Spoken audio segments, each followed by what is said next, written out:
from Freud onward, it was assumed that in psychology especially, the important environmental influences are systematic effects of parenting, basically, of being reared in a particular family with a particular set of parents.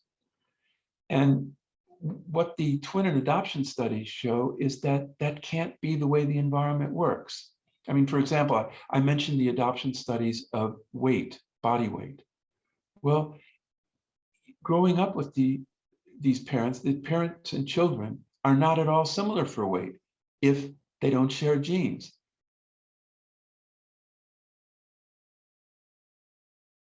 Hi everyone, welcome to Reason with Science. I'm your host Jitendra.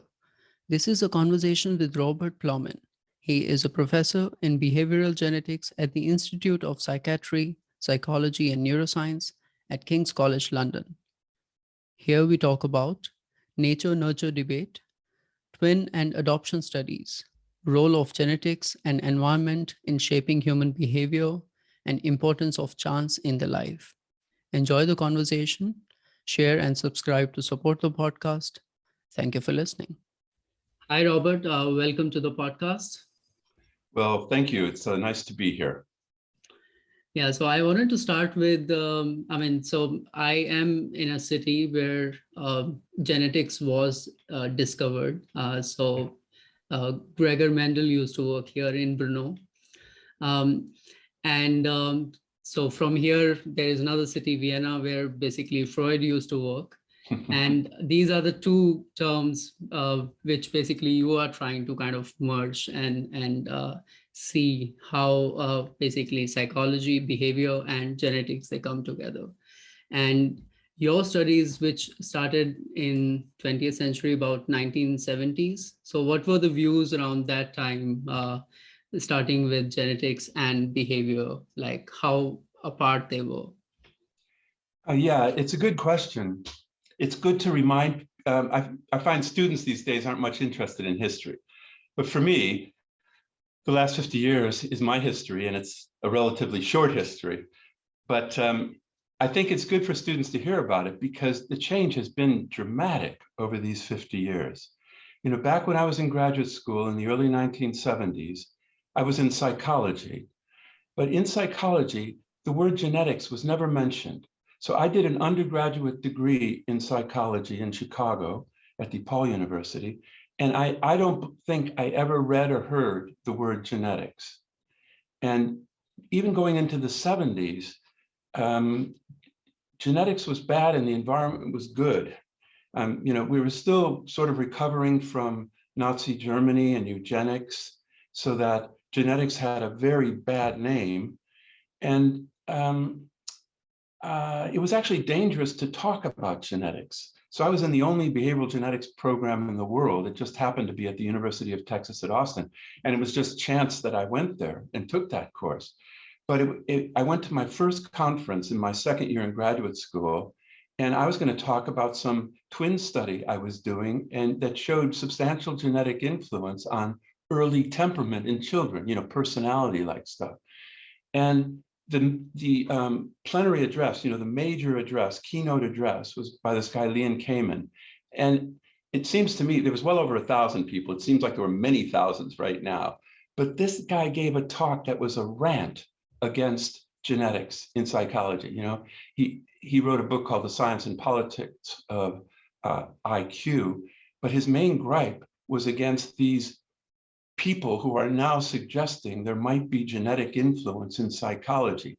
And we all know they're motivated by, you know, right-wing deterministic views. And here I was, you know, just an innocent graduate student, just doing some work. I did work with mice and I found lots of evidence for genetic influence. And I had never heard about genetics in psychology.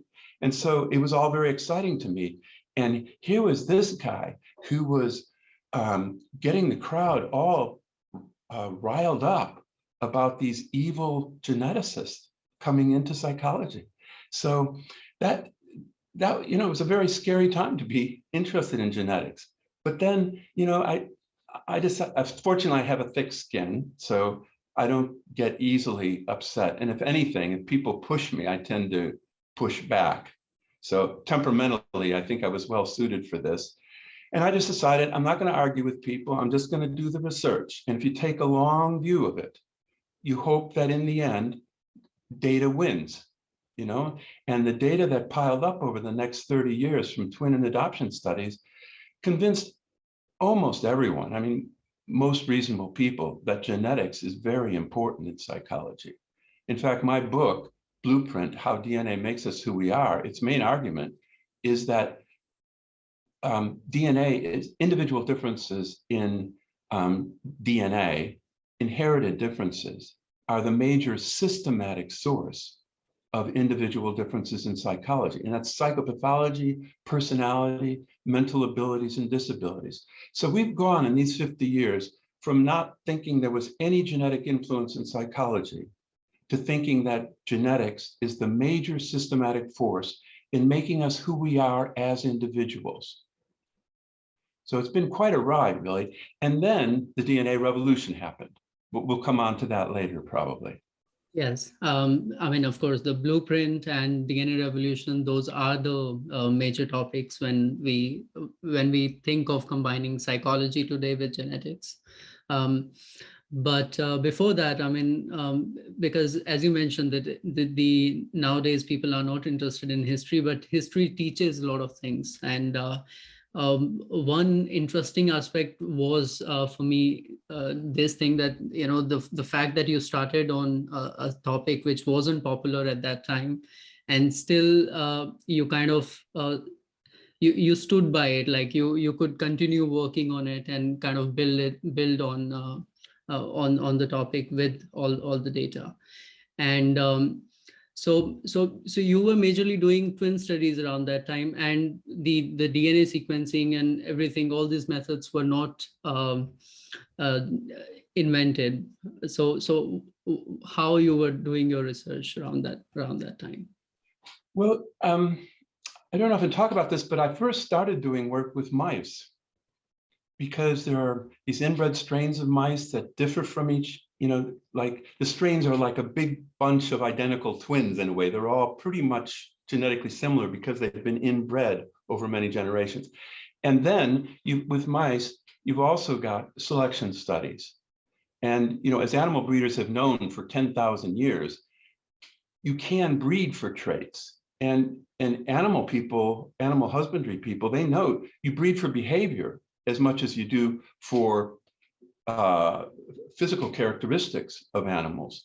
So it's the proof of the pudding of genetic influence too, it seems to me. If you can select animals, like there's one, when I was at the Institute for Behavioral Genetics, my first job in Colorado, at the University of Colorado, there was an ongoing selection study of emotionality in mice, open field activity, they called it.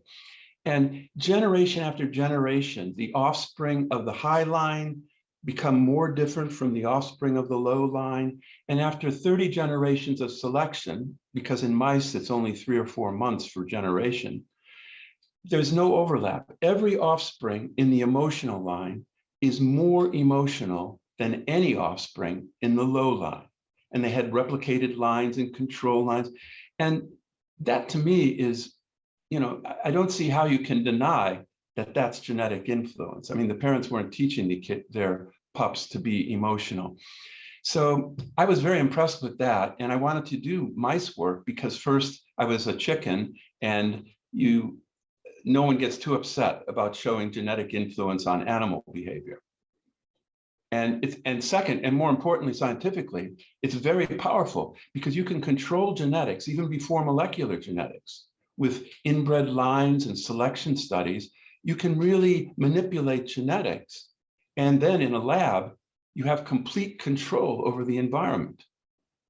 Whereas with humans, you didn't have either of that. You know, you certainly can't control the environment in which a kid grows up.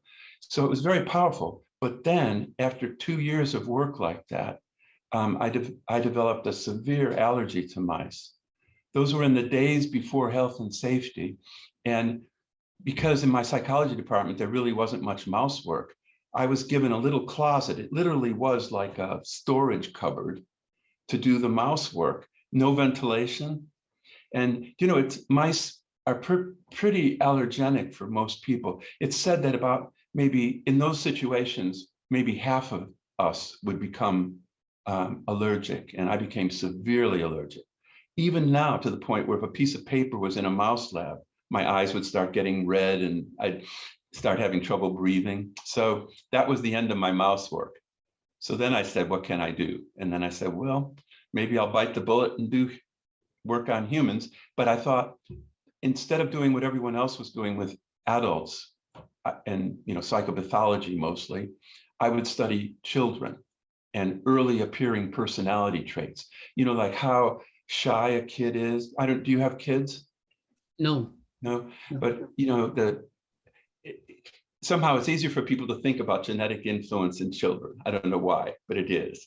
And so we studied traits like shyness and emotionality and activity level.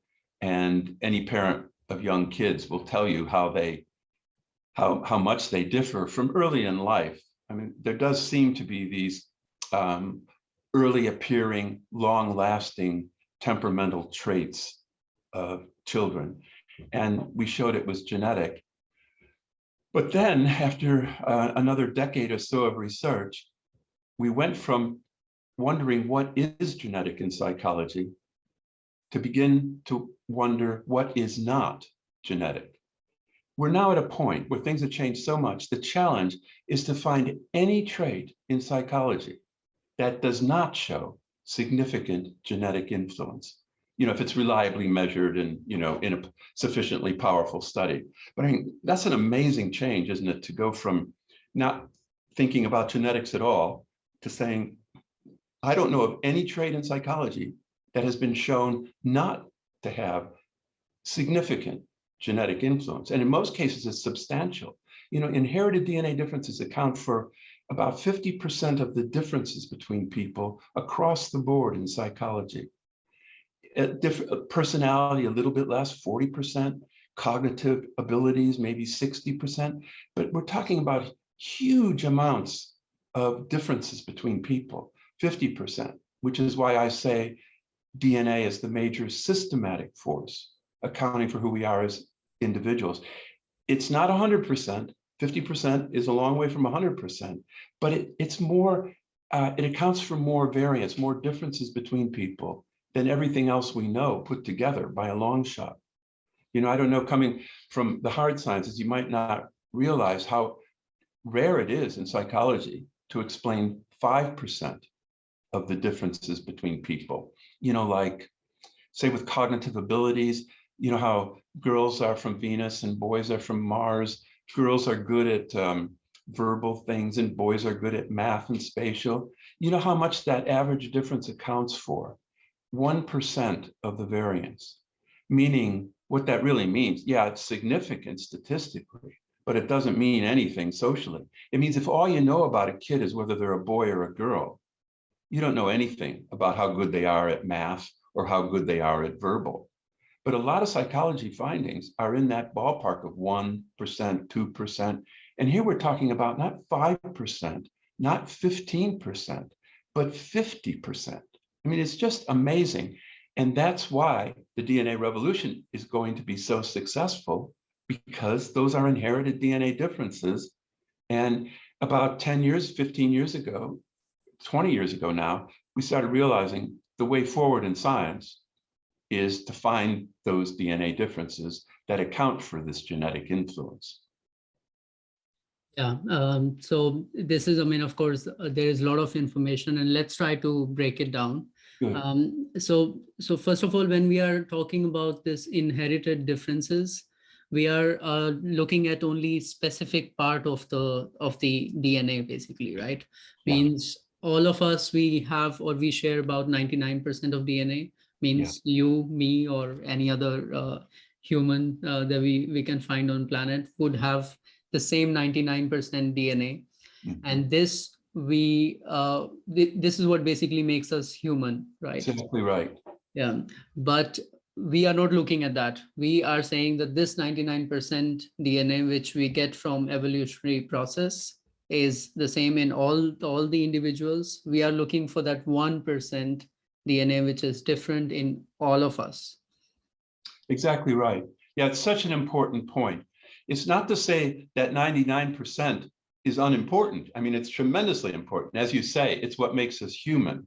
But if you want to ask why people differ, that is, why are some people schizophrenic and others not? Why are some kids reading disabled and others not? If you're asking about why do people differ, and you want to study genetics, you have to ask about the DNA that differs, because the DNA that's the same for all of us doesn't make us different.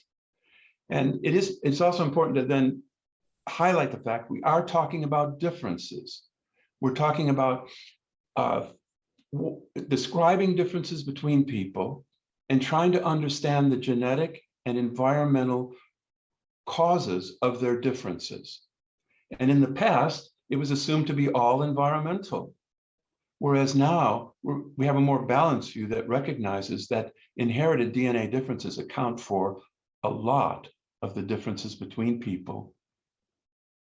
Yeah, and here let's also kind of define or describe what is this nature versus nurture debate, which is going on now over centuries, right?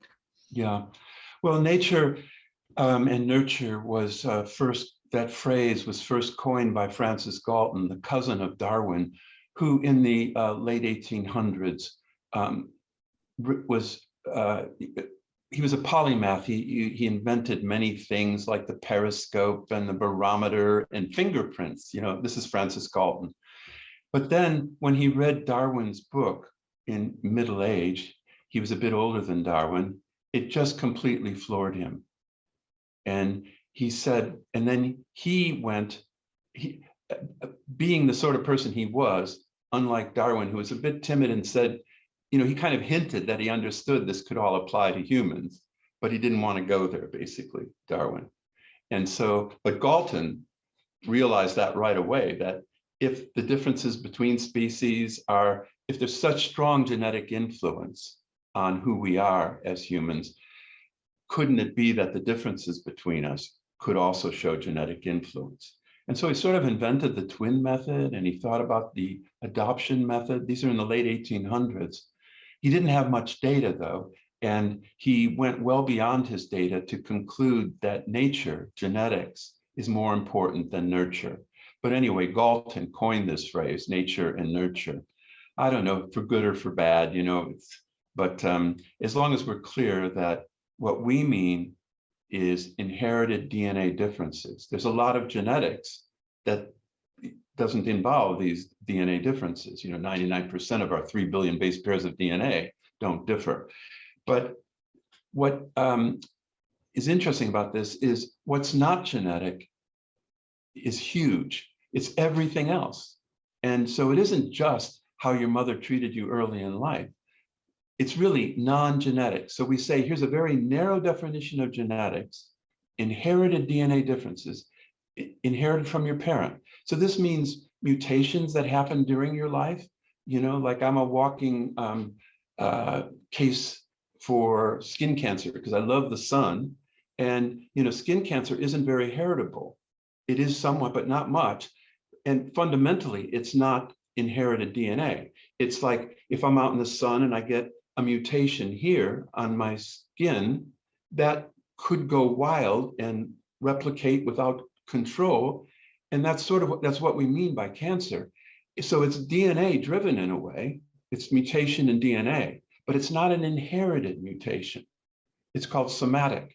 And so the point of this is that by nature, by inherited DNA differences, we have a very narrow definition of genetics. And what the environment is, nurture, is everything else. So it isn't really nurture, which kind of implies how your mother cuddles you and that sort of thing. It includes accidents, illnesses, biological events. It includes absolutely everything that isn't due to inherited DNA differences. So I'm glad you brought that up. There's so many background things here, if you go into too many of them, I find it's boring for people, but there are some fundamental ones like that are really important for people to understand. So far we said, you got to realize we're talking about differences and what makes us different. And that when we talk about genetics, we have a very narrow definition of inherited DNA differences. Yeah, and the inherited basically means again that we get one copy of DNA from mother, the other copy from father, and whatever changes they would have, basically we have. That's it, right? Yeah, except that the DNA differences probably have been inherited for many generations, sometimes hundreds of generations. So it isn't just like new mutations in your mother and father. You do inherit those as well if they're in your eggs, your mother's eggs or your father's testes. My skin cancer, I've had several moles removed. My skin cancer is not going to be inherited by my kids. The only mutations that matter are those that happen to occur in my testes. So that's another kind of important point. But yeah, we're talking about what you get from your parents.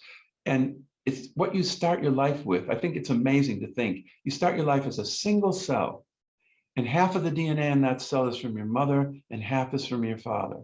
But that DNA in that one cell is the same DNA in all the trillions of cells in your body, which is why if you do DNA testing, you can get DNA from any cell in your body, from saliva, well, only because it carries cells from inside your mouth. Saliva doesn't actually have DNA, but all other tissues do, like blood, for example, urine, or skin. So you can get DNA from any cell because every cell has the same DNA, inherited DNA. Yeah. So did you say that you were diagnosed with skin cancer? Yeah, no, I just get moles, and once in a while, they're most of the time they're benign, and Benign, okay.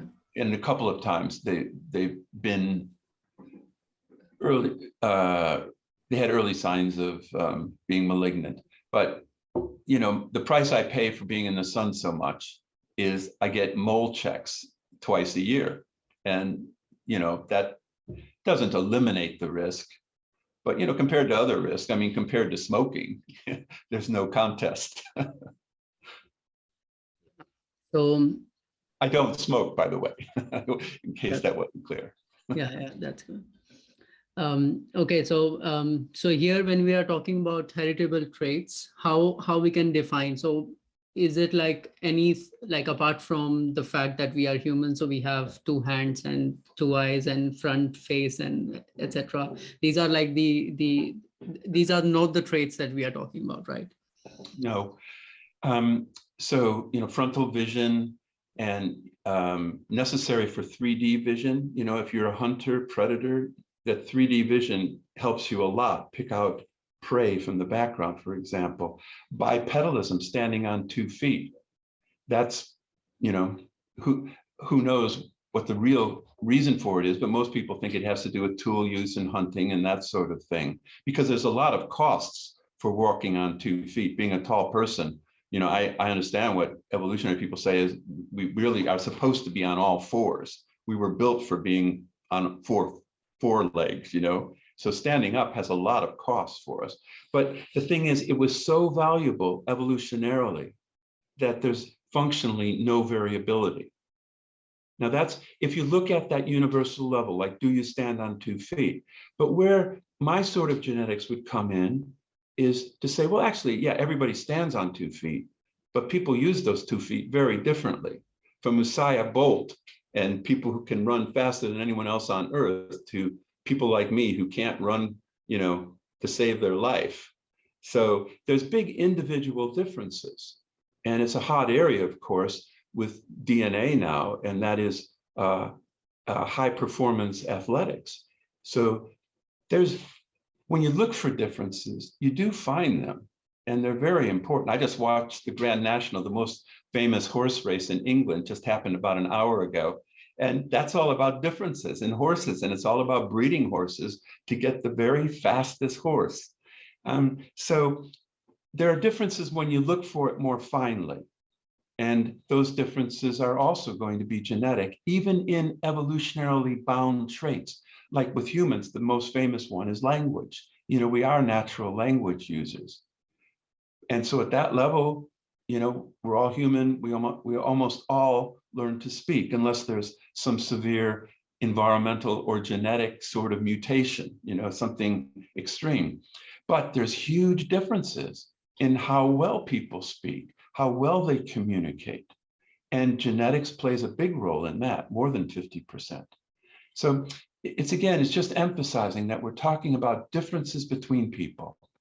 So here's one I find that often helps people, is something that's just easy to see: weight. People differ in weight. And we're talking about, to what extent do you think the differences in weight between people you see, how heritable is that? And yes, you don't know until you do these studies. Now, we've asked people about that. How heritable do you think differences in weight is? Body mass index, weight corrected for height, but still, it's basically weight. And most people would say, yeah, maybe there's a little genetic influence, but really it's mostly self-control, willpower, that sort of thing. But it's actually not. It's about maybe 60% heritable. That is, about 60% of the differences between people are due to inherited DNA differences. Now, that's not 100%, but that's huge. And that means that people like me who have a propensity to put on weight, you should cut us some slack, because people who are skinny don't understand that when you have a propensity to put on weight, it's just easier for you to put on weight, and it's harder for you to lose weight. Yeah, and sure, if I had more self-control, if I just didn't eat, I would lose weight. But that's easier said than done, especially in our fast food nation where we're bombarded with ads for food. So, it's great that we're talking about these basic issues, because people think they understand what they mean by heredity, but they don't, and often.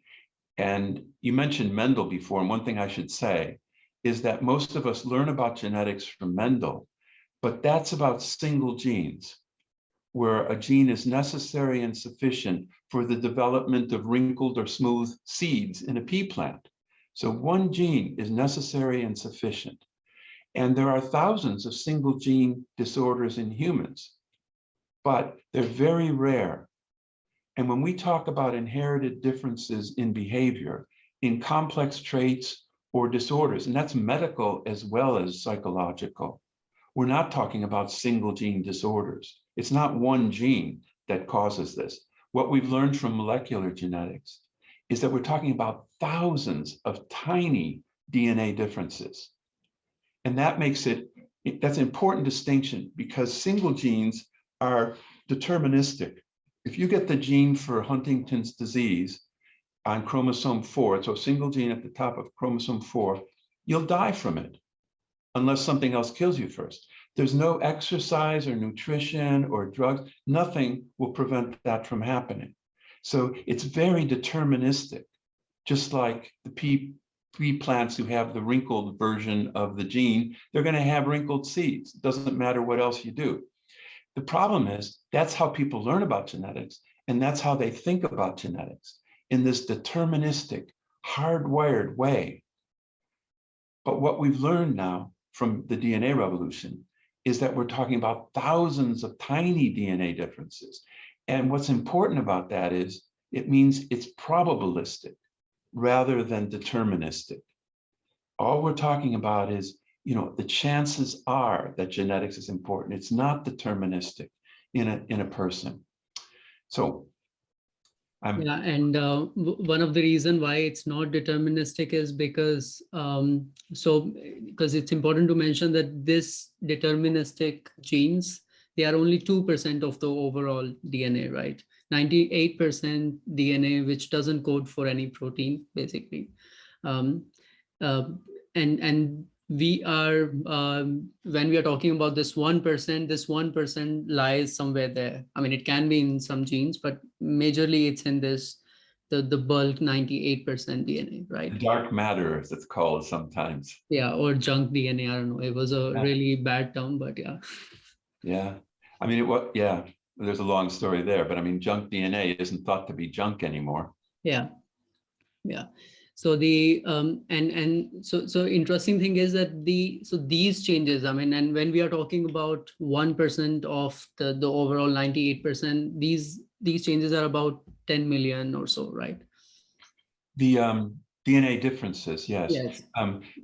That's the one type that we study that's called a single nucleotide polymorphism, where there's 3 billion steps in the spiral ladder of DNA, and one of those steps is called a nucleotide base, and 1% of those steps in the spiral staircase differ, and that's called a single nucleotide polymorphism, meaning a difference. And so those are usually, we call biallelic. They come in one of two forms usually. And we probably won't get into the nucleotide bases and the genetic code of A, C, Ts, and Gs. But the point is that they're very simple. They're biallelic, they're digital in a way, rather than analog. And there are about 10 million of those, as you say. But that's the type we can work with because they are sort of digital. We can measure them very accurately, but it's only one type of DNA difference, and there are many other types as well. But it is the single most common type of DNA difference. And I mentioned that single nucleotide polymorphism called SNPs because that's the basis of the DNA revolution for complex traits, because we can measure millions of those very quickly and now very cheaply and accurately, so that we can now look at the whole genome of the 3 billion base pairs of DNA and ask, where are these differences that make a difference in behavior? Let's please also mention the other differences apart from SNPs.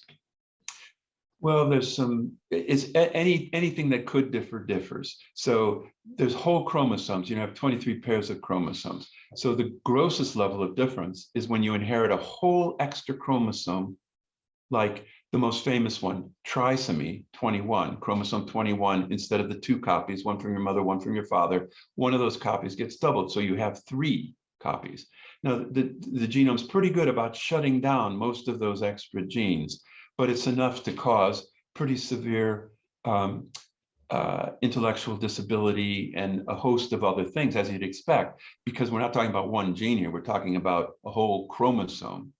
So that's a whole chromosome causing DNA variability, but then whole bits of chromosome can be deleted or duplicated.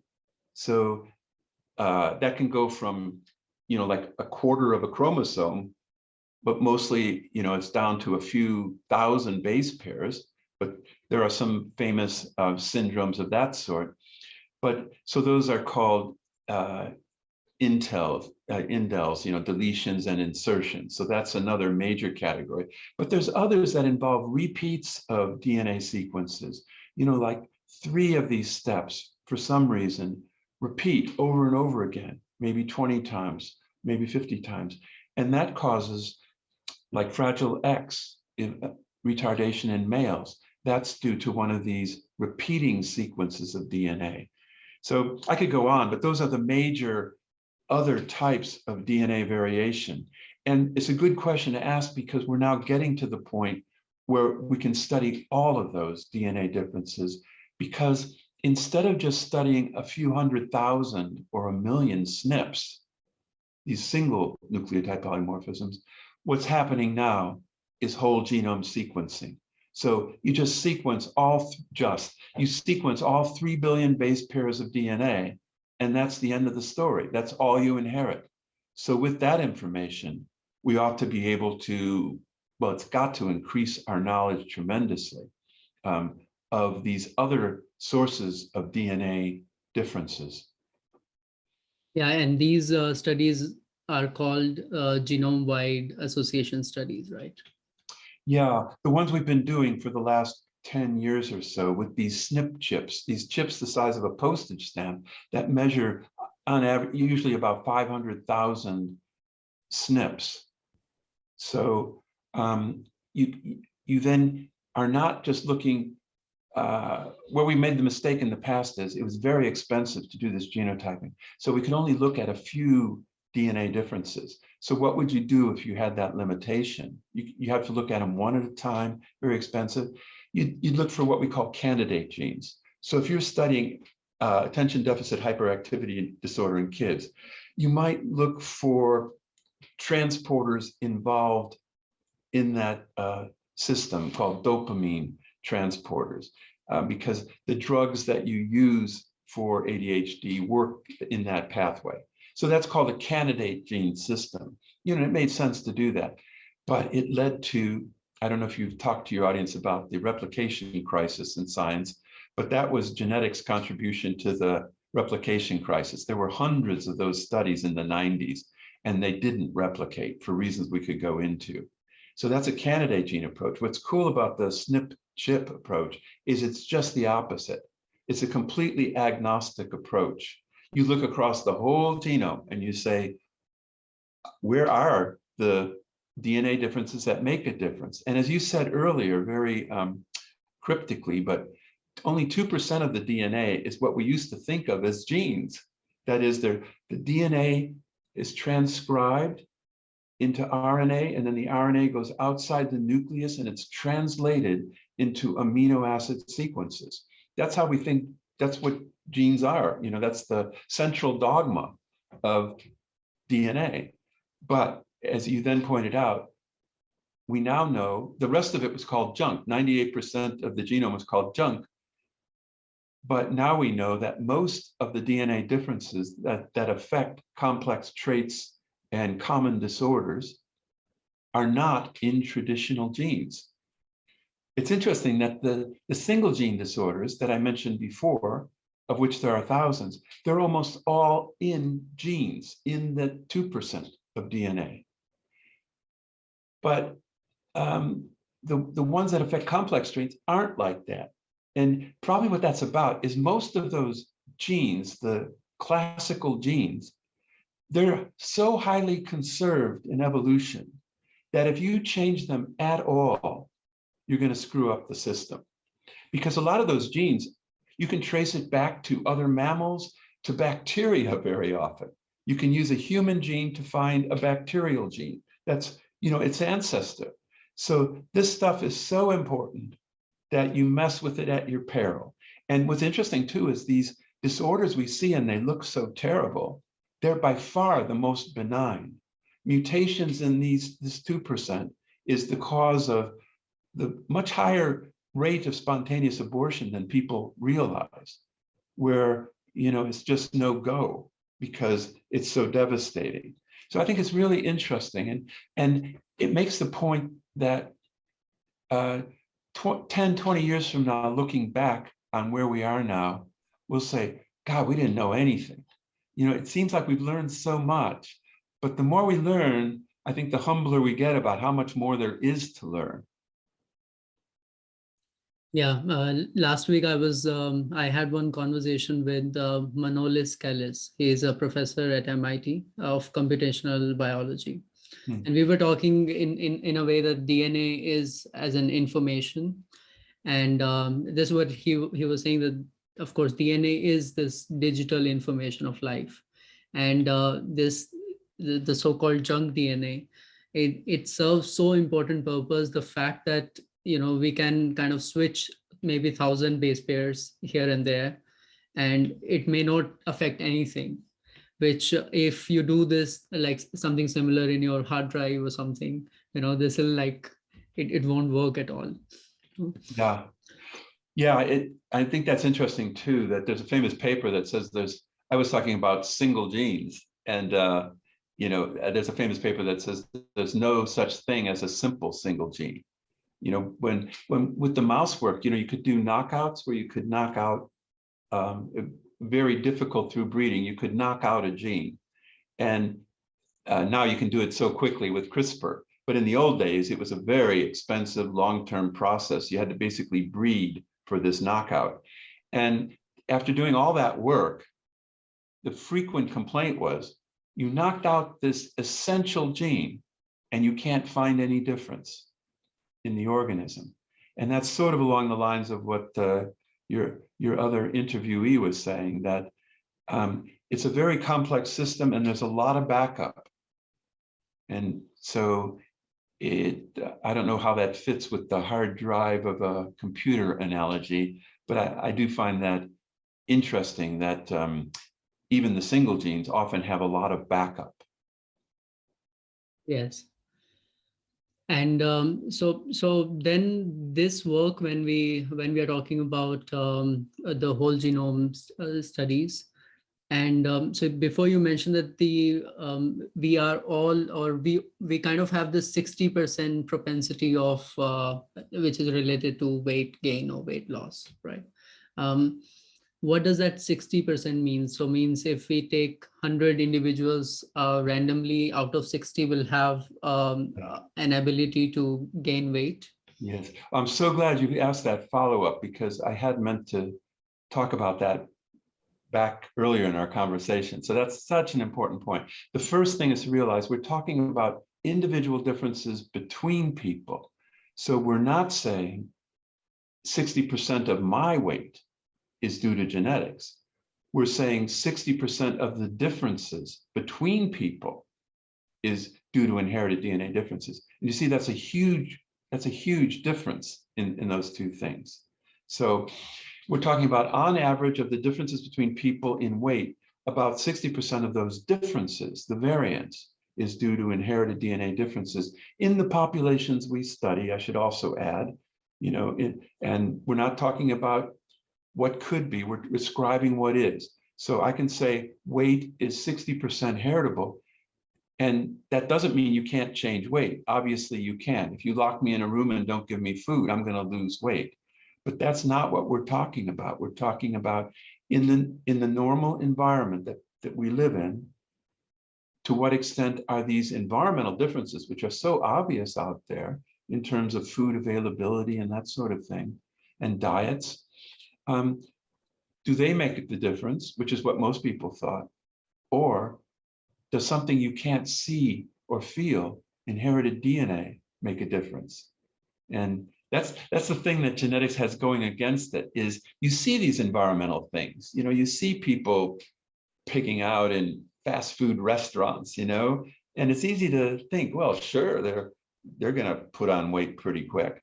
But DNA you don't see or feel. But as you get older and you start realizing that you're more like your parents than you ever wished you would be, you start to see it.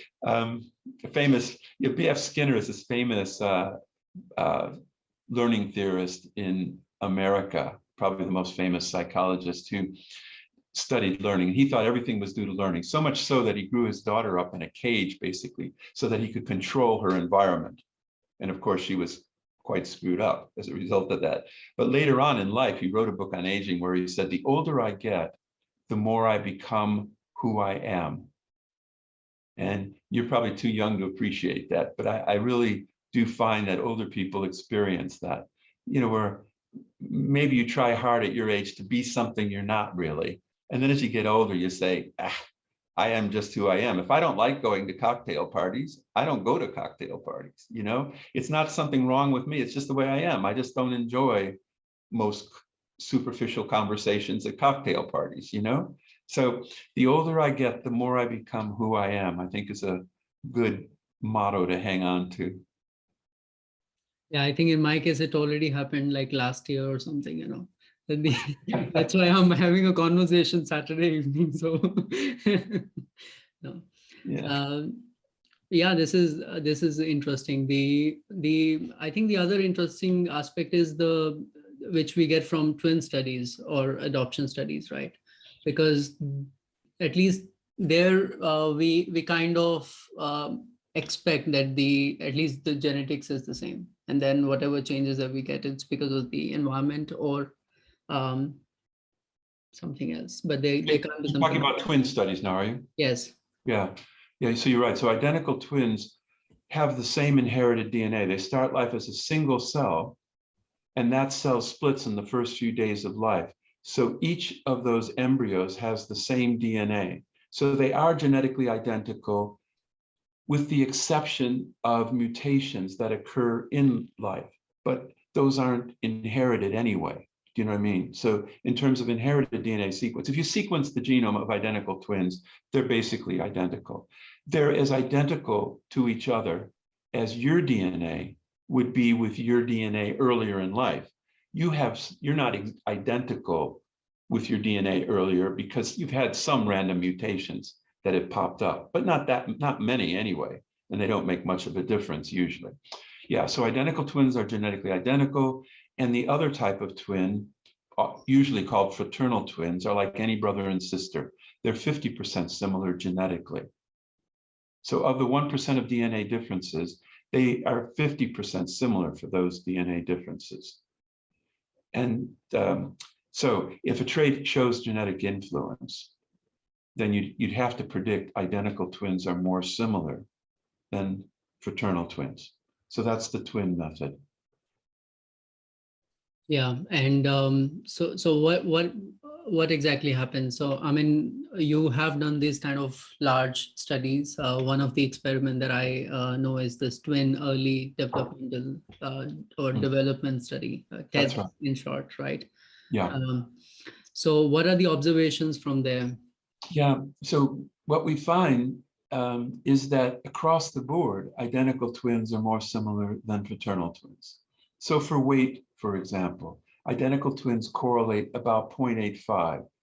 I assume your audience knows a correlation is a statistic that describes how covariance, the similarity between traits, that runs from 0 to 1. So 0.85 is a very high correlation. And fraternal twins correlate more like 0.4 or so. Now, fraternal twins are 50% different genetically, but they're not 50% different phenotypically in terms of weight. Phenotype is the word geneticists use to describe the observed trait. So fraternal twins aren't 50% similar, but they're 40% similar. Identical twins aren't 100% similar for weight, but they're 88% similar for weight. And the difference between those correlations allows us to estimate what we call heritability. It's a statistic that describes the extent to which observed differences, say in weight, are due to inherited DNA differences. So we use the twin method. It's been used in thousands of studies. Literally, I think one survey came up with something like 7,000 studies across biology, medicine, and psychology and psychiatry. And this review showed that on average, across all these traits, biology as well as psychology, the heritability is about 50% from twin studies. So for physiological traits, it's more like 70%. And for psychological traits, it's more like 50%. And there's some other traits that are more like 30%. But on average, across all of science, heritability is about 50%, which is really quite remarkable. And it isn't the only method, though. It's important to point out. There's another method called the adoption method, which you referred to. One type of adoption study is when identical twins get separated early in life. And that's particularly powerful because you've got genetically identical individuals reared in different environments. And some of the famous studies recently are where they didn't know about each other. They were intentionally separated at birth. But you can imagine there are very few of those. And so it's more like case studies in a way. There's only a few hundred pairs in the whole world that have been identified. But they confirm this finding. Identical twins reared apart are just as similar as identical twins reared together for weight. And that's amazing, isn't it? Given that they're raised in different families and they live different lives and have different friends.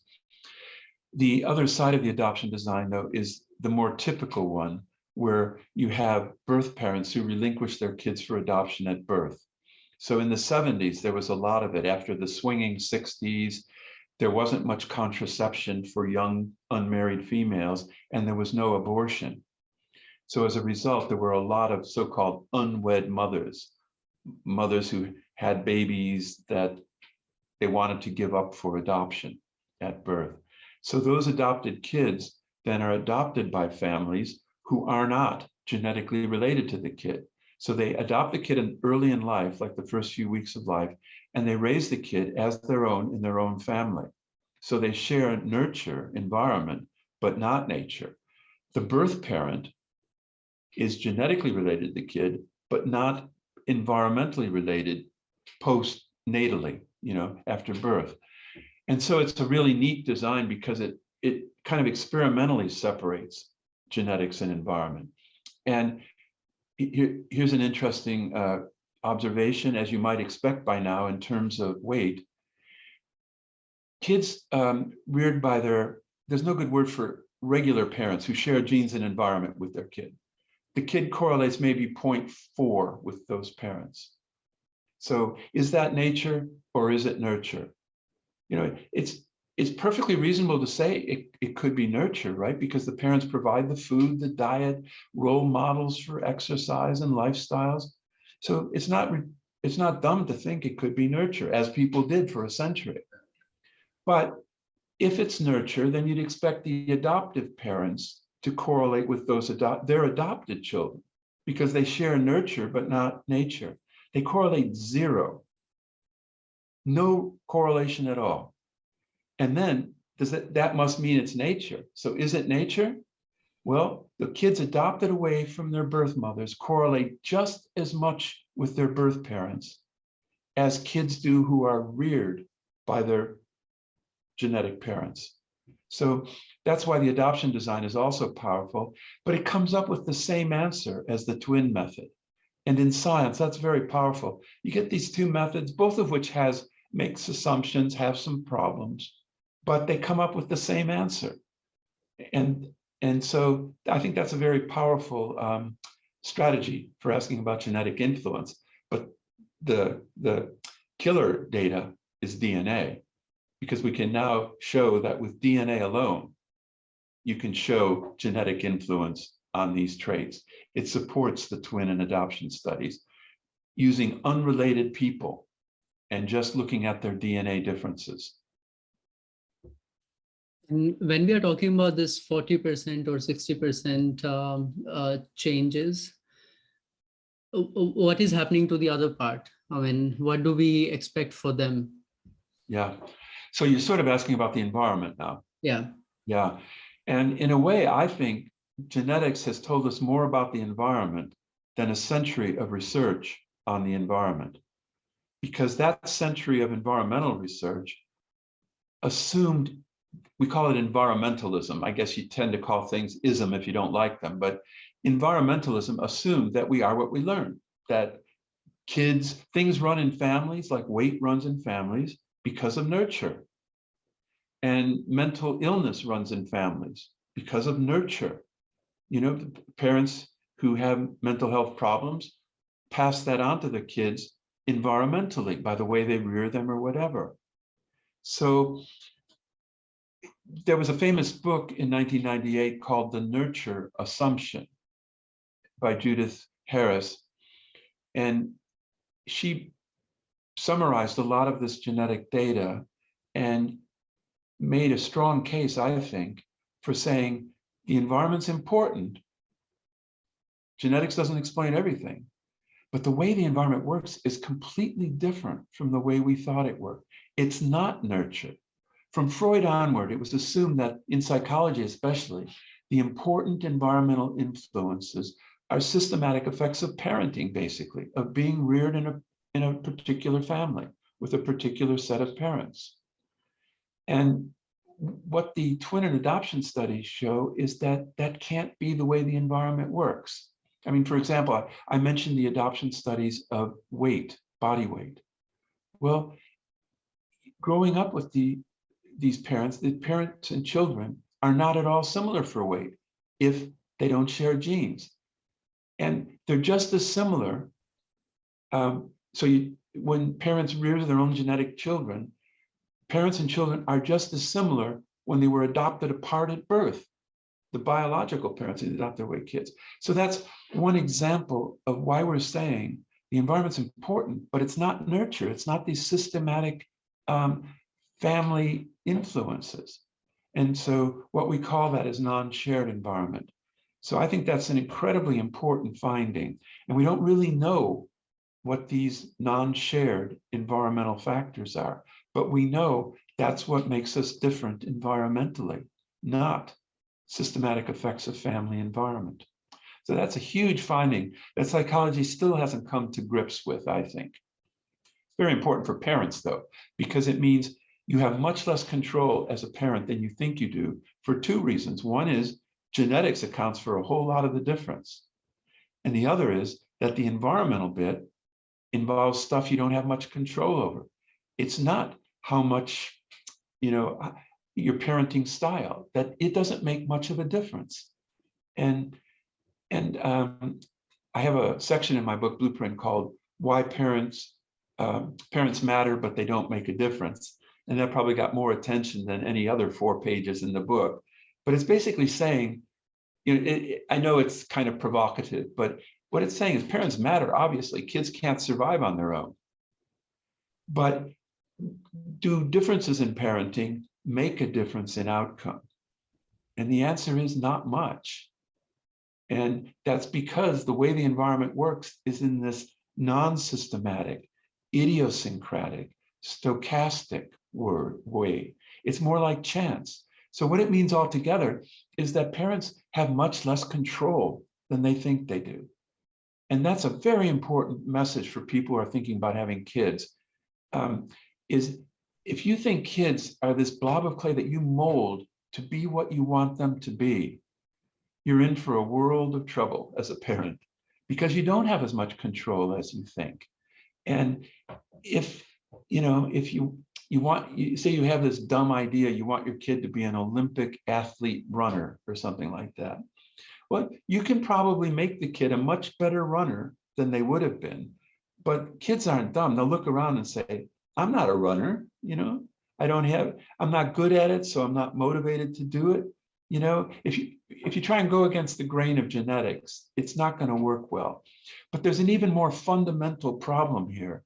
And that is just the whole idea that what parents do is make their kids be something, make their kids be what they want them to be. And instead, what the genetic message is that parents should do things for their kids because they love them and they want them to be happy, not because they want to make them into something they want them to be. Instead, I think the message is parents should relax and try to give the kids opportunities to find out what they like to do, what they're good at, which involves appetites, motivation, as much as aptitude. There's a virtuous cycle there. You do what you're good at, and you like to do what you're good at. So I think parents should think of themselves more as resource managers, helping their kid to find what they like to do. And you do that not because you're trying to make them into something you want them to be, but you're trying to find out what they want to be, and trying to make life easier for them because you love them. I think it is a very important, optimistic message. And the other message here, if I'm on the soapbox, I might as well say, is that I think there's a great degree of humanity in this. You begin to recognize people are different. If people like me put on weight easily, it doesn't mean I'm a fat, lazy slob. I mean, there are genetic differences. It's not to excuse these differences. It's not to say I couldn't do something about it, but it's to cut me some slack and say, no, it's harder for me, And some kids who don't do so well at school, it isn't because they're lazy or their parents are bad. Some kids just find it much more difficult to learn to read, for example, even. And so I think we got to respect individual differences to a greater extent. And genetics, I think, can help us do that. That's such a profound message, I think, for the society and humanity itself. And of course, there is this observation, at least in the present times, that this narrative is kind of changing already, or it has changed, that the parents forcing children into doing something. Now, I think it's more relaxed in that way. I hope you're right. Yeah, or at least I'm also an optimist. So Me too. Yeah. But before we talk a little bit more about the social aspect of this, I want to understand the environment part, at least at the molecular level. What do you think? So one thing which, of course, most of the molecular biologists call environment is epigenetics, right? Yep. So how that is different from non-shared environment? Right. Well, there's some very long answers to that. I'll try and cut to the chase. And that is to say, I view epigenetics as a biological index of the environment. So now the first step you get is people say, oh, well, how can genetics be so important? Because we know epigenetics is so important. But that indicates a lack of understanding. I mean, genetics is the inherited DNA differences. And it's the same DNA in all the cells of your body. But certainly the cells in your brain are expressing different bits of that DNA sequence than our cells in, say, your liver. That's gene expression. And epigenetics is like a slow motion type of gene expression. So it's very important, because genes have to be expressed in order for the DNA differences that reside within those genes before they can make a difference. So all the steps on the way from genes to brain to behavior are important, but their inherited DNA differences are very clear, they're easy to measure and all of that. Whereas epigenetics, and gene expression is much more difficult to measure, but you can measure it now. Instead of SNP chips, there are DNA chips that can measure the number of transcripts of a particular gene. And those differences are like gene expression differences, and we can relate those to behavior. There's one problem, and that is that they're specific to a time and to a tissue. It isn't the same expression throughout your body. The whole point of expression is to express different genes in the brain and in the liver. So it's tissue specific. And the problem in psychology is the tissue we would most like is the brain, but you can't get brain tissue other than post-mortem. And that's quite questionable when you're interested in behavior, for example. So it's very difficult to measure expression, but to the extent you can, I'd like to think of it as a biological index of the environment, because expression involves RNA, and RNA evolved to be responsive to the environment. Inherited DNA differences worked evolutionarily because they present the ancestral history of the species and the organism, so that gives you the long-term fidelity. But RNA wants your genes to be expressed in relation to the specific environment you're in. You don't want your genes just always pumping out the same products to the same degree. So given that RNA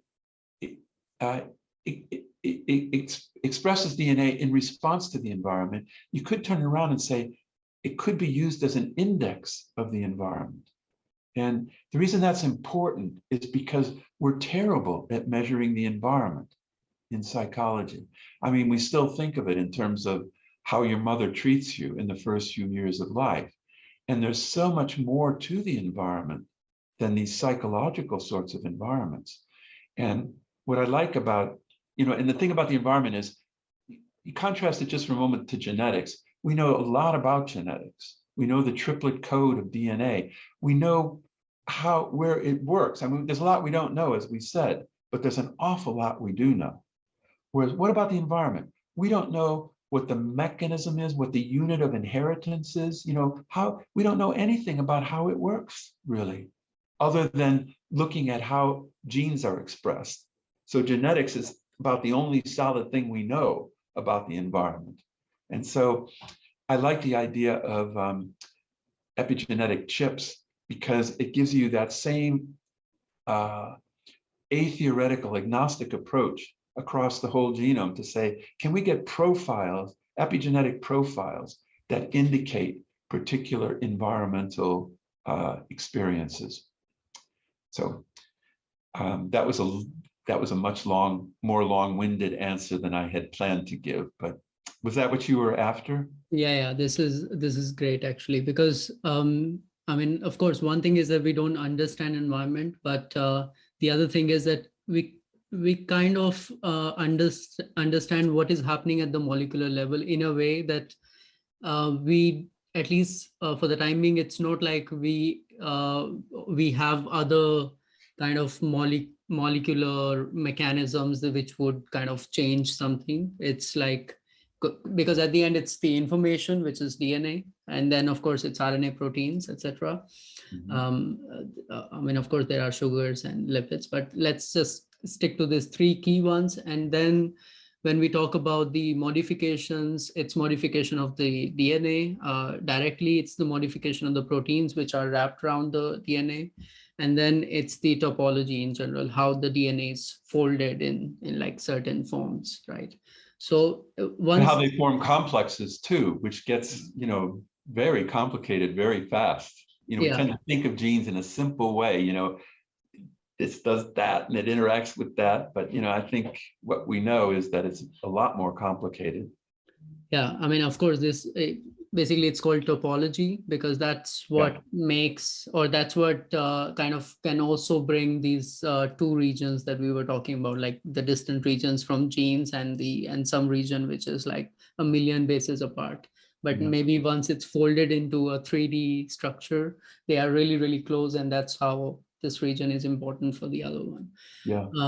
But what I'm trying to get at is the fact that once we start narrowing down these factors, we would reach at like these basic steps which should result into that environment that we are talking about, right? Yes. Yeah, that's the sort of, well, yeah, I agree with what you're saying, and it's at a pretty molecular level, and it's a long way from actual behavior of organisms or how they interact with other organisms. So I think psychologists often aren't very turned on. They say, yeah, but that's molecular biology. But I mean, it's a good point you're making. We need eventually to be able to understand the environment at that level of detail, at a kind of a mechanistic level. So instead of molecular genetics, what we need is molecular environment. Yeah, this is, I mean, here you are right that there are not too many scientists talking about it. I know at least one, Sean Carroll. He is an evolutionary biologist. He talks about randomness in the process, that it is important, but like at the evolutionary process, that we need to account for those random events, because it's the same issue at the evolutionary process, that how those random events basically gives us variation, which is what we use for the natural selection. Well, I think it's very interesting you mentioned that, because this non-shared environment I'm talking about, after 30 years of trying to find these factors, I've begun to think they really are chance. They are random idiosyncratic factors. And at the global molar level, but then as you're saying, you can even see that at the molecular level. I think Gerald Edelman, the Nobel Prize winner, I think he calls him neuroevolutionary person, talks about that in development, that that little differences early on can end up making a big difference. And these can be chance events. He even said he thinks this could be why identical twins are so different. So it's not that they're treated differently or wear different colored shirts. It's like from very early on, these tiny differences, even though genetics does a good job of kind of giving you the general scenario, little environmental differences can just tip you down another direction and make for differences in the end. So I'm really interested in this idea of chance. It seems like everybody is now. I mean, economists, it's kind of a big deal now too, to realize that they have this model that everything is kind of systematic and can be explained by algorithms, but to recognize now that chance plays a major role. What's it called? There's a book by a famous economist called Radical Uncertainty, but it's just basically that chance is a much bigger factor than we think. And it's interesting you say that, because it'd be interesting to talk about chance from basic molecular biology all the way through to behavior. Yeah, and so now when we are talking about these certain inherited traits, let's talk about, for example, cognition, right? And I don't know what is the percentage. I think you mentioned about 40% is the about 60% for 60%. Cognitive abilities. Yeah. So and so when we are saying that 60% is the inherited, right, means these individuals will have similar properties or the same properties as their parents. But then those 40, can they adapt? Like, can they improve their cognitive abilities or? Well, again, we're talking about differences between people. So we're saying, say in England, we have these national tests that are given to kids at the end of secondary school called GCSE grade scores. And they're about at least 60% heritable. So that means of the differences between kids in their scores on these national exams, 60% of the differences are due to genetic differences. So it isn't that some kids have it and some don't. It's we all have these genetic differences, whether you score poorly or highly. That's a function of inherited DNA differences. Okay, so with that background, can you kind of rephrase what you wanted to know? Yeah, so I wanted to know how, I mean, so if we are saying that there is certain tendency, right? Like the 60% is the inherited traits, but then what I was thinking that is there any, like, can we call the other 40 like lucky ones that they can somehow improve their cognitive abilities? See, again, it's not the 40 lucky ones. Everyone has genetic influence, whether they score high or low. It's the same 60%. So now that we have DNA, we actually can predict those GCSE scores. We can predict today 15% of the differences between kids and their GCSE scores using DNA alone, DNA differences. And so what it is, everybody has those DNA differences, but it's a question of which form, which allele do you have for these thousands of DNA differences related to GCSE scores. So now think of as what we did. I've got a sample of, say, 7,000 kids with their GCSE scores, and I've got their DNA, and we've got their we call it polygenic scores, these scores based on thousands of DNA differences. So some kids have a lot of the positive alleles related to GCSE, and some don't have so many. And you get a perfectly normal bell-shaped curve. And the kids with the lowest 10% scores, so you take those 7,000 kids and you divide them into 10 equal groups of 700. Was that right? Yeah. And so you see what I mean? That the bottom 10%, they have the lowest polygenic scores, top 10% have the highest polygenic scores.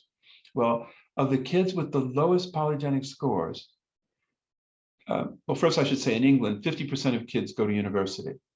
The kids with the lowest polygenic scores, 25% go to university. The kids with the highest polygenic score, 75% go to university. So you could say the 75, the guys with the high polygenic scores are lucky because, it is just a lottery, a genetic lottery, the DNA. So maybe that clarifies a bit what you were saying. Yeah, the only thing is that lucky in the sense that they can just go to university and study. I mean, because it's also, it's a little bit of anthropomorphizing the luckiness, because at the end, luckiness is about longer survival from the evolutionary point of view, that you survive long enough. I think not from this point of view, though. You're right that adaptiveness in an evolutionary sense is kind of teleological. I mean, it isn't, it's chance ultimately in the sense of chance mutations, but the way that they're channeled is due to evolutionary pressure.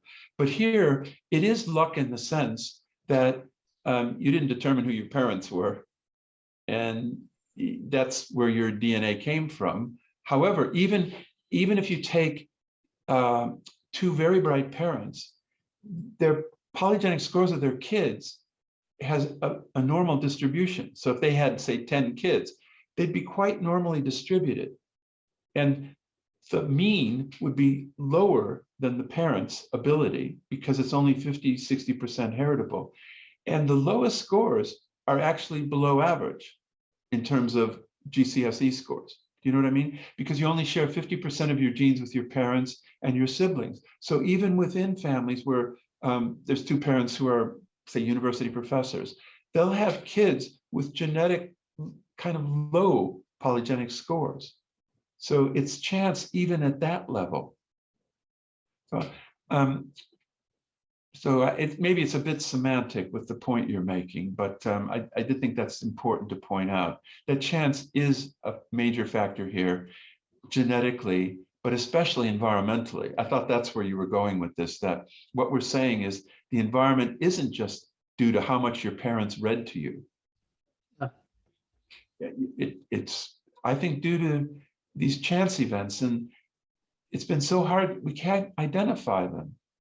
And maybe that's because of what you were saying, is that it is fundamentally chance. Yeah. And also these two things that I was thinking of, because we have data. First of all, the average life expectancy has increased, right? And we know that now it's at least 10 or 15 years longer. And the same thing goes for IQ levels, which are increasing at least. So how do we account for that? I mean, does that mean that our social system is working for the people who are surviving longer and also, I don't know, good at studying, or there are other factors? Right. This makes the point, though, of the difference. We're talking about individual differences. Yeah. And what you're talking about here is means, averages. Yes. So you're sort of saying, on average, we're now taller, brighter than previous generations. That's on average. Yeah. And the important point to make is that the description and causes of individual differences, which is what we've been talking about, is not necessarily related to the causes of average differences. So you take height, for example, the increases in height over the generation, it's too short a time for that to be any real genetic change. And yet, so you assume that's kind of an environmental change. There are people who have some genetic hypotheses, but most people would say, yeah, it's due to better nutrition, better prenatal care, things like that, better health. But so that's environmental. But within each generation, the heritability of height is still about 90%. So the causes of individual differences in height are very substantially genetic. The causes of these average differences across generations is not genetic. Yeah, and so then let's talk about the impact of genetics in the society, or at least once we take this view of polygenic, as you mentioned, or nature of nurture. How does this? How do we fit it in the society then? Yeah, well, you mentioned the nature of nurture, and that was a topic we haven't really gotten into yet. Yeah. But it's basically the 3 points of Blueprint are: first, that genetics is the major systematic source of individual differences. The second is that the environment works differently from the way we thought it worked. And that's this finding of non-shared environment, which appears to be chance. It's not due to nurture, systematic effects of the family environment. But the third finding is also about the environment. And that is that what looks like systematic effects of the environment are often substantially mediated genetically. These systematic environmental effects are genetic effects in disguise, in a way. And what I mean by that is, if you look at correlations, say, between parenting and children's outcome, parents who read a lot to their kids have kids who read better when they go to school. Everyone knows correlations do not imply causation. But when you get a correlation like that, it's almost hard to resist interpreting it causally. So sure, parents reading correlates with their kids reading, because parents who read to the kids, help their kids learn to read earlier. It's easy to explain environmentally, but it's probably wrong. And it's wrong for 2 reasons. One is, you got to stop and say, what about genetics? Parents who have a lot of books in their home who like to read are probably different genetically. And if it is genetic, as reading is very substantially genetic, how early you learn to read, how well you learn to read, then kids are 50% similar to their parents. So parents who like to read and read a lot have kids who learn to read and like to read. So it could be just genetic.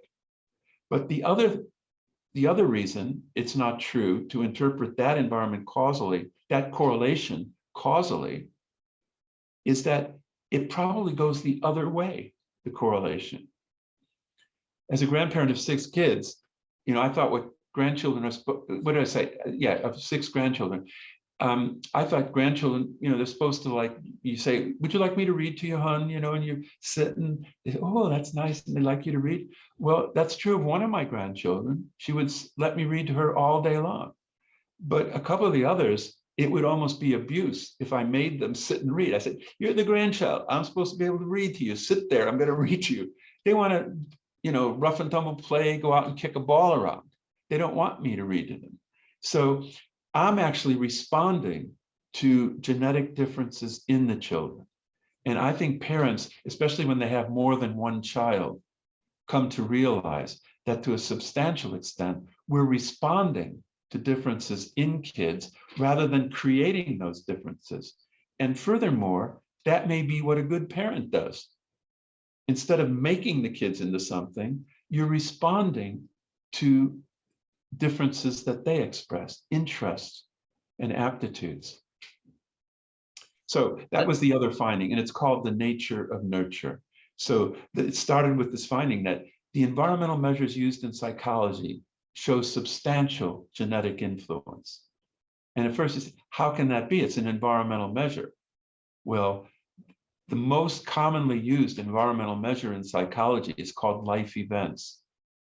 Shit happens. Some people have a lot of bad things happening to them, and others don't. And so there are these measures of life events. Like the most stressful one is divorce, and the second is moving house. You can see where that could be stressful. But a lot of the items are things like financial disruption, getting into conflicts with people.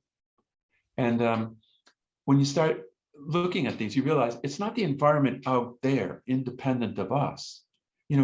Having trouble financially is not the world being bad to you. I mean, you're involved in that.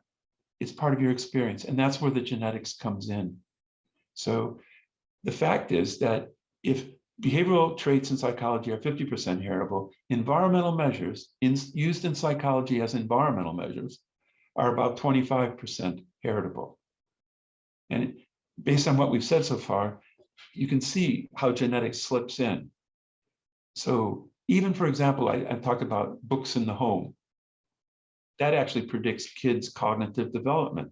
It's probably the best single item. And you could say, yeah, okay, that's environmental, but I hope based on what we said, people say, well, wait a minute now, books don't have DNA, but they don't get on shelves by themselves. Parents put them there. And who are the parents who have lots of books on the shelves? And does the books on the shelf actually, the kids aren't reading those books at 4 or 5 years of age. So how is it those books on the shelf are making the kids better at reading when they go to school? No, it's just that genetics is explaining that correlation, for example. So that's called the nature of nurture.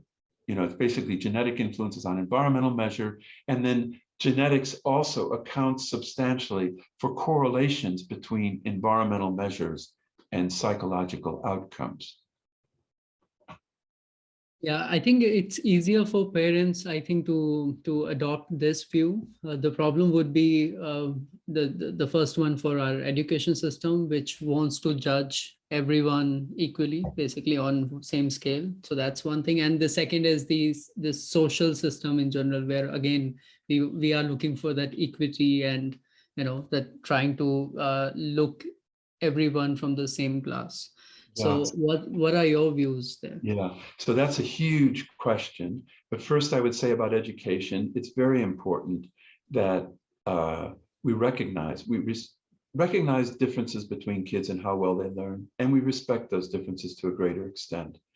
And in the UK, we have a national curriculum, but any teacher standing in front of a few dozen kids knows that kids differ tremendously in how they respond to the teacher's teaching. They don't respond the same. and you recognize that there are differences in children's ability. And the point about education, though, is that we want to have equality of opportunities. We want kids to have the opportunities to become the best that they can be. But the problem currently is that people are slipping over from equal opportunity to equal outcomes. And I would say from a genetic point of view, there is no way you're going to have equal outcomes because people differ genetically. And here's a cool, policy implication. In general, I don't think the genetics necessarily tells us anything about politics. We can go into that some more. There are no necessary political implications of finding genetic influence. But here's one general implication that's interesting because most people never thought of it this way. And that is that, here's the bottom line, heritability is an index of educational opportunity, equal opportunity. And the reason is that if you actually could make environments equal for kids, get rid of family privilege and access to better education, make education exactly the same for all kids, well, you get rid of the environmental differences, but you're left with the genetic differences, so that the genetic differences will account for more of the differences that we see, because the environment isn't making much of a difference. So that's why I say that heritability, genetic influence, is an index of equality of opportunity. But that does not give you equality of outcome. And any teacher knows that. You do your best for all the kids, but they're not going to get the same scores on their GCSEs exams at the end of high school. Right, so that was the first part of your question. Oh, you had another question about, what was that about? Was it social mobility and general issues like that? Yeah, social equity. Okay, so we touched on that here, that it's equality of opportunity we have to go for. That you'll never get equality of outcome because people do differ. And so, well, tell me what else you'd like to know about that. That isn't my specialty. I like to stay with the data, but you can't help but get embroiled in the political implications, I guess, social implications of it. There's a book, though, that came out this last year by Catherine Page Harden called The Genetic Lottery. That's focus is about the political implications of finding genetic influence. And I'd recommend that because her whole book is about these issues. In fact, you might want to have her on to talk about these issues. But I personally want to stay away from the politics and talk about the science, because I don't believe most political decisions are based on data. If the data fits what a politician wants to say, they'll go along with it. But it really, I don't know if I'm getting too cynical in my old age, but I find that science doesn't really drive political decisions very well because they involve values. And, that is, that's beyond science in a way, I guess. So anyway, I'd recommend Paige Harden's book called The Genetic Lottery, which focuses on these issues. What I think is, in general, politics and science both are social practices, right? That we come together and we do it.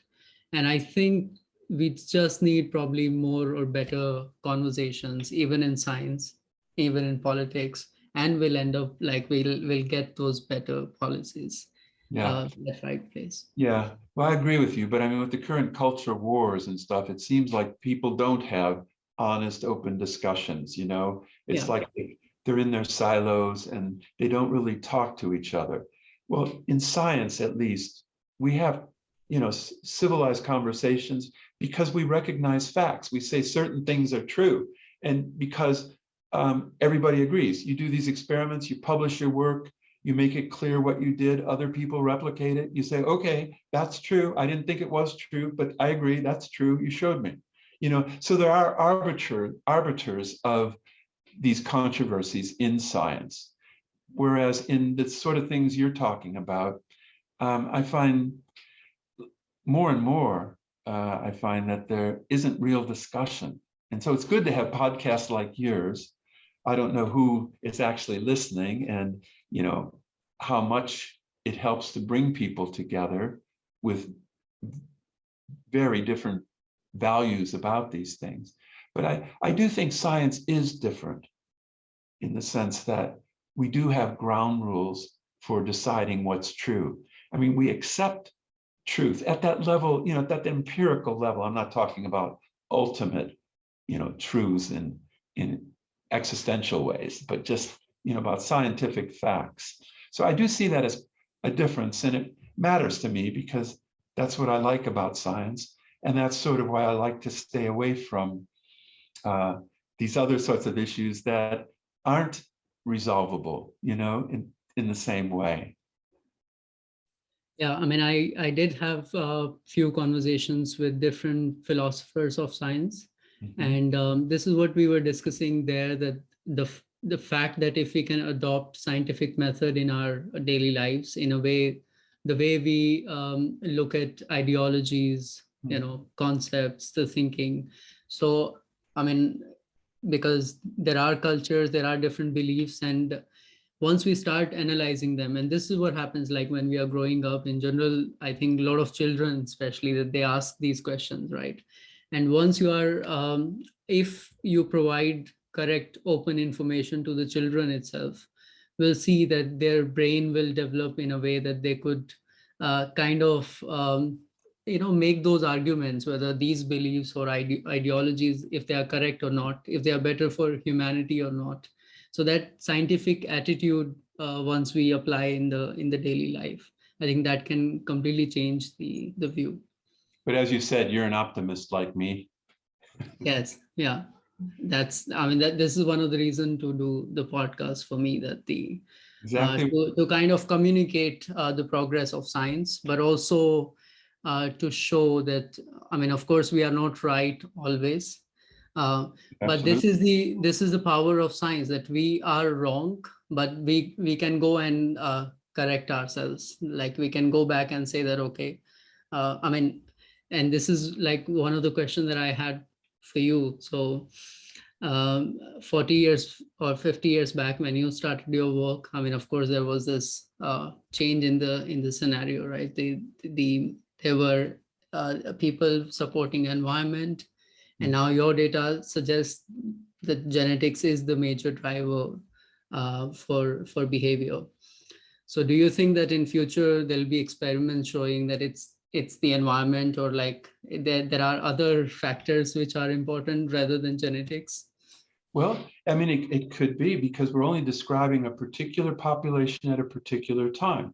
And so you can imagine the genetics changing with immigration, for example, and you can certainly imagine the environment changing. So you can take a highly heritable trait like tooth decay, individual differences in tooth decay. There's a fairly strong genetic component to that. But of course, you can change the environment, like with new dentistry practice. And well, I won't go into it, but you can change the environment pretty much to eliminate cavities. So that would be an example where heritability becomes much less important because the environment has made everybody not have tooth decay, So definitely in different environments, these heritability estimates could change. And that's fine with me. I mean, I don't care if it's genetic or environmental. I wanted to study this. In fact, I'd rather find some traits that show environmental influence, because it's more interesting. I tell my students, it's not very interesting to take another measure and ask if it's heritable or not. Save you the time. Yeah, it's heritable. So what? What you got to do is ask more interesting questions with it. And the thing you want to pay attention to are the discrepancies from the default hypothesis. The default hypothesis is about 50% heritable. The environment is not shared environment, it's this non-shared environment. So find exceptions to that. That's much more interesting. But as you say, science will out, and how the DNA revolution, the fact that it's confirming all those earlier results. I mean, there's a lot of people who thought, nah, these twin and adoption studies, they've got so many assumptions and everything, and DNA won't verify that. It'll find some genetic influence for a few traits, but it's finding just the same thing. Everything is heritable, including environmental measures, when you use DNA itself. So, and that's just such an exciting thing about science. And if you find something is wrong, it doesn't work, that's very interesting too, because then you start to say, but why doesn't it work in that case, for example? So I just think science is wonderful. And, I'm feel so privileged to have spent my life working in this area. Yeah, it's certainly very encouraging coming from your side, and I think that I mean the kind of persistence that you have showed to kind of bring behavioral genetics to this level, it's amazing. Great, good. Well, I'm afraid I'm going to have to go now. That's what I wanted to thank you. So thank you so much for accepting the invitation, giving your time to discuss your work and this impressive book, Blueprint on behavioral genetics. So I hope more people will read and kind of try to understand what makes them. Well, thank you. And thank you for doing the podcast. I mean, it's really wonderful to have a podcast like this. And I wish someone were recording the impact of these sorts of things, where people must get tired of the culture wars and everybody yelling and screaming at each other, don't you think? Yeah. And I think it must be a refuge for people to come and hear sane conversations about, civilized conversations, maybe sometimes kind of intense, but, they're basically civilized conversations about, not esoteric academic issues. I mean, nature and nurture is the biggest controversy in psychology for a century, So just keep up the good work, and I hope your podcast continues to be as successful as it is. Sure. And it was great talking to you. Thank you. Yeah.